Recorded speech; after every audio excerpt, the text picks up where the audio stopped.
Bienvenidos al episodio número 5 del Profe. El día de hoy les voy a hablar de las normas APA. Cuando un estudiante escucha esta expresión, automáticamente suele asociarlo con citados, con referencias, con controles de similitud, saltan a Turnitin, plagios y normalmente ese es el eje en torno al cual hablamos de normas APA. Sin embargo, las normas APA son un conjunto de pautas técnicas, un conjunto de parámetros que permiten o que nos acercan a la excelencia en la redacción académica y cubren un espectro mucho más amplio que únicamente el de citas y referencias. Por ejemplo, aquí tengo el manual de publicaciones de la Asociación Psicológica Americana, su versión en inglés, que es la única oficial que tenemos hasta este momento, y podemos apreciar aquí la tabla de contenidos del manual de publicaciones. Cubre aspectos como la redacción académica y los principios de la publicación, los elementos para formato de papel, donde vamos a escribir nuestros artículos o trabajos de investigación, principios o estándares aplicables a la publicación de artículos de revistas, estilo de escritura y gramática, pautas para evitar los sesgos en la escritura, estilos, tablas, figuras, citados, referencias, ejemplos de referencias, referencias de materiales legales y todo lo relacionado con el proceso de publicación. Como ven, no es solo citas y referencias. Por ejemplo, las citas recién aparecen en el 8º capítulo del Manual de Publicaciones de la Asociación Psicológica Americana, ¿no? Entonces, nuevamente, tal como se señala en la introducción del libro, el estilo APA es un conjunto de parámetros para una clara y precisa comunicación académica. Ayuda a los autores, tanto nuevos como experimentados, a alcanzar la excelencia en la escritura. Y se utiliza en el mundo por millones de personas en diferentes ámbitos, tanto de la psicología como la enfermería, trabajo social, comunicación, educación, derecho, entre otras. El día de hoy me voy a enfocar en un aspecto puntual que está relacionado con los elementos de papel y de formato. Hay dos formatos básicos que explica la Asociación Psicológica Americana en este manual, que está en su 7ª edición, publicada el año pasado, el año 2019. Hay un formato para artículos profesionales y hay un formato para artículos estudiantiles. ¿Cuál es la diferencia? El formato profesional es el que se utiliza con fines de publicación. Inclusive si eres un estudiante, pero el trabajo que estás escribiendo está destinado a publicación, se deberá ceñir al formato profesional. Pero si es el trabajo de un curso que tienes que presentar porque el profesor te asignó la tarea, pero no va a ir a publicación, utilizas el formato estudiantil. El día de hoy me voy a enfocar en el formato estudiantil. Aquí tengo un archivo Word que ya tiene los elementos de formatos necesarios. Y vamos a ir desde lo más básico, con la configuración del papel. El formato, según APA, todo lo que vamos a hablar a partir de ahora es según APA 7ª edición, debe tener 2.54 centímetros en los 4 márgenes. Y el tipo de papel o el tamaño de papel debe ser carta. Y con eso tenemos la configuración inicial. Los tipos de letra varían. Hay diferentes letras aceptadas. En este caso estoy trabajando con Times New Roman 12. Times New Roman es una letra serif. Las letras serif por regla general van en tamaño 12 y las letras sans serif en tamaño 11. ¿Qué es el serif o los estilos serif? Voy a incrementar aquí la pantalla para verlo. Las letras que tienen estas extensiones en sus extremos son las letras serif, a diferencia de otro tipo de letras, por ejemplo, calibrí, que no tiene esas pequeñas terminaciones en los extremos de las letras. Allí pueden ser de otros tamaños. Vamos a trabajar de forma básica con Times New Roman 12. El interlineado debe ser doble en todo el documento. Interlineado doble. La primera página del artículo del trabajo que vamos a presentar es para la portada.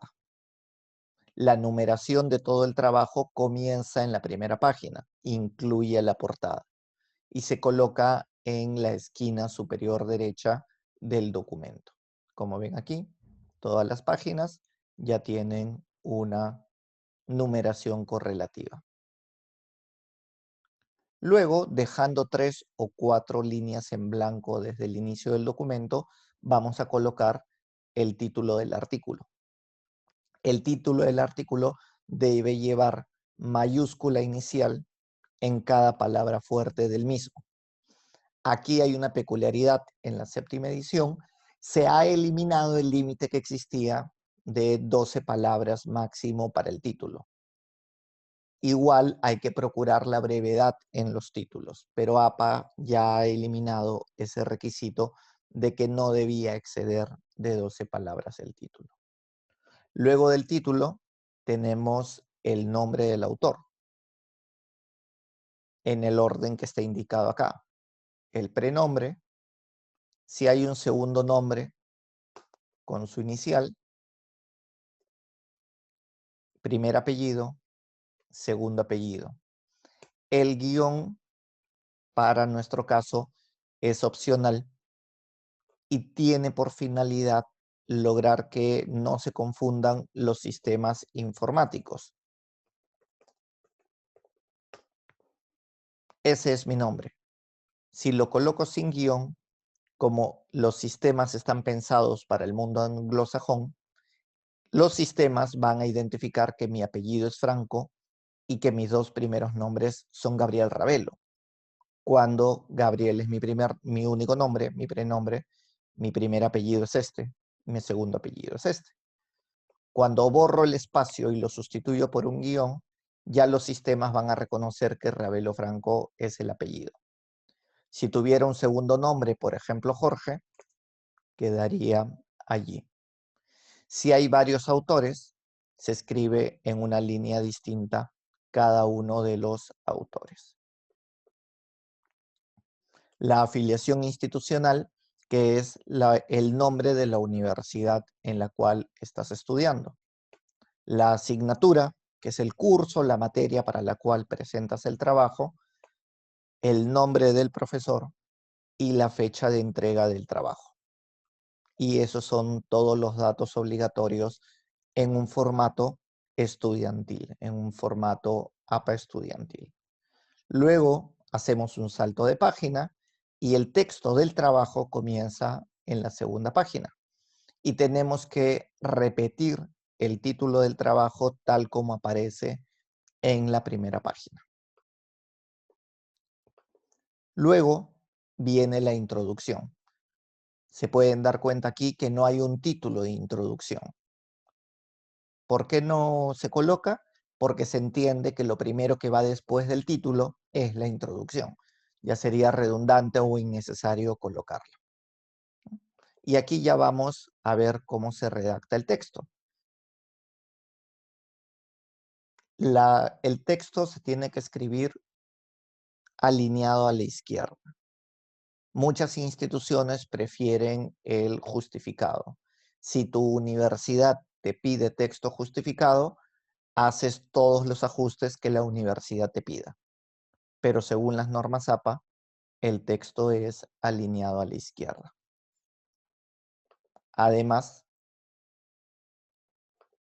todos los párrafos comienzan con una sangría de primera línea de media pulgada, es decir, de 1,27 centímetros. Eso en cuanto a la redacción del texto.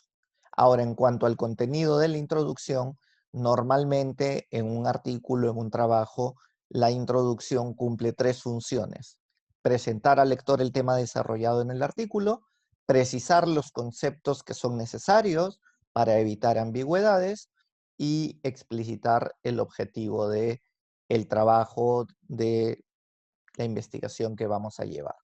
Por ejemplo, si voy a hacer un trabajo sobre derechos de los adolescentes, tendré que precisar qué entiendo por adolescente, qué rango de edad manejo, porque de repente voy a tomar artículos publicados en diferentes países donde la adolescencia tiene diferentes parámetros de edad. Entonces, brindaré aquellos conceptos que sean necesarios para que el lector pueda entender y darle un sentido uniforme a los términos a lo largo del texto y evitar ambigüedades. El último propósito de la introducción es declarar el objetivo del trabajo. Luego pasamos a la metodología. ¿Qué es lo que va a ir allí en la metodología? Eso va a variar de acuerdo a las pautas que te pida el profesor o a las que tu universidad te exija. Por ejemplo, si es una revisión de literatura, en la metodología irá el detalle de los criterios de inclusión, de los criterios de exclusión, de los criterios de comparación. Pero nuevamente esto depende de lo que el profesor les indique y de las pautas que sean aplicables en sus universidades. Luego vamos a la sección de resultados. Normalmente la sección de resultados las vamos a dividir en subcapítulos y allí entra la necesidad de hablar sobre las jerarquías en los títulos y subtítulos. Hasta el momento hemos visto títulos de jerarquía 1 como metodología y resultados. Se escriben así en negrita y resaltados. Silos en negrita y centrados. Si los resultados los voy a segmentar, necesito bajar a un título de nivel 2. Cambio el centrado por justificado y tengo el título de nivel 2 con mayúscula inicial en cada palabra fuerte. Y comienzo el texto siempre con la sangría de 1,27. Si este subtítulo a su vez va a tener subtítulos dependientes, ya no de resultados, sino de el título de nivel 2, bajo a los títulos de nivel 3. Se escribe exactamente igual, pero la diferencia es que se le coloca cursiva. El texto va exactamente igual que en el título de nivel 2, sin ninguna variación. En un artículo difícilmente vamos a llegar a estos niveles.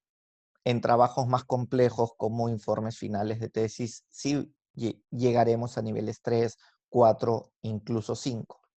¿Cuál es la peculiaridad del título de nivel 4? Que se le coloca una sangría de primera línea también de 1,27. Ya no se utiliza la sangría, pero el texto ya no se genera en un bloque independiente con un salto de línea, sino que comienza en la misma línea. Y el título de nivel 5 tiene la misma característica, pero va en cursiva. Nótese que la sangría de 1,27 solo es en el título nivel 4, en el título nivel 5, pero el texto de su contenido mantiene la misma marginación que el resto del trabajo. Luego, normalmente, llegaremos al momento de la discusión, formularemos conclusiones e insertaremos nuestras referencias. Esta es una estructura básica estándar de un artículo, pero la indicación de los títulos y de la secuencia de los mismos variará en torno a las pautas que les dé su profesor. Si tienen dudas, consulten con sus profesores sobre las características específicas esperadas de sus trabajos. Normalmente, ¿cuál es la diferencia entre la sección de resultados y la sección de discusión? La diferencia consiste en que en los resultados doy cuenta de manera concreta, objetiva, fidedigna, de aquello que encontré, de la información que obtuve, dependiendo del tipo de trabajo que voy a hacer. En los resultados no hago valoraciones, no opino si es que lo que encontré es bueno, es malo, es correcto, es incorrecto, no hago reflexiones en torno a los resultados, los comunico. Los comunico a través de texto, los comunico a través de tablas, figuras o algunos otros elementos. En cambio, en la discusión, sí desarrollo un análisis crítico y fundamentado de los resultados presentados. Normalmente, el primer párrafo de la discusión es un resumen sucinto de lo que se ejecutó en la investigación, que tiene íntima conexión con la última parte de la introducción, donde declaré el objetivo del trabajo. Y luego, en el mismo orden, de preferencia, en el mismo orden en el que presenté los resultados, comienzo a hacer el análisis crítico, la reflexión fundamentada respecto de aquello que encontré. Entonces, el resultado tiene un propósito informativo de presentación de los datos encontrados y la discusión tiene un propósito valorativo, donde hago un ejercicio de valoración, donde opino qué está bien, qué está mal, dónde están los consensos, dónde están las polémicas, qué lecciones deberíamos aprender respecto de el tema que hemos investigado. Una forma de reflexionar en torno a qué contenido debería ir en la discusión consiste en tomarse un momento para pensar e identificar qué he aprendido con este trabajo, qué cosas no sabía antes de hacer la investigación que ahora sí sé. Y eso me va a permitir identificar los puntos importantes. Debo pensar también en el tipo de mensaje que quiero transmitir a la comunidad respecto de el tema que he investigado y desarrollar y fundamentar allí ese mensaje, de modo tal que todo lo que diga en los resultados genere una discusión. Es decir, no dejar resultados sin discusión. Y además debemos evitar siempre incluir contenido en la discusión que no ha sido presentado en los resultados. Las conclusiones son el conjunto de reflexiones finales del trabajo. ¿Por qué es importante el trabajo que hemos realizado? ¿Cuál es el principal dato? Si nosotros quisiéramos que otros autores o que profesionales citen nuestro trabajo, pongamos aquí en las conclusiones aquello que nosotros queremos que sea citado. Es decir, afiancemos el mensaje que queremos transmitirle a la comunidad respecto de nuestro tema. Y por último, la sección de referencias, que se puede hacer de manera manual o que se puede hacer a través de algún gestor de referencias bibliográficas. Coméntame en redes, coméntame aquí en la caja de comentarios si es que ya has utilizado este formato, cómo te ha ido o si es nuevo, qué más te gustaría que abordemos en el canal. Estoy aquí atento a todas sus sugerencias, a todos sus comentarios para seguir desarrollando estos contenidos. Que tengan un excelente día y nos vemos en el próximo episodio. Hasta la próxima.